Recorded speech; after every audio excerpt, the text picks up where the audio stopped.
Summer break is finally here. No alarms, no homework, no report cards. But that doesn't mean learning has to stop altogether.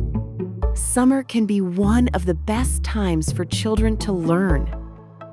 It allows children to explore, practice, and build confidence without the pressure of tests, grades, and deadlines. Check out these 3 simple tips to help your child keep learning all summer long. Tip number 1, read for enjoyment. Summer is the perfect time for children to choose books they actually enjoy.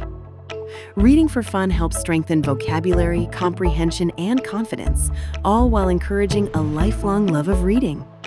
Tip number 2, practice math in everyday moments. Math is everywhere.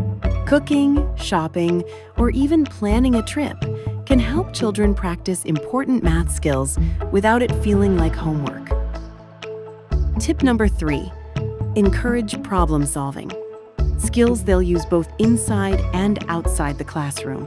Games, puzzles, and hands-on activities help children develop creativity, critical thinking, and perseverance.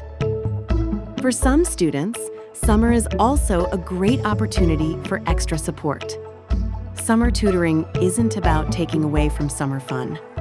It's about providing personalized learning that helps students strengthen skills, build confidence, and start the new school year feeling ready. Even a small amount of focused learning each week can make a meaningful difference. This summer, don't focus on doing more. Focus on learning differently. With the right balance of fun, curiosity, and flexibility, children can enjoy their break while continuing to grow just before the back-to-school transition. Want to help your child stay confident and prepared for the next school year? Contact Oxford Learning today to learn more.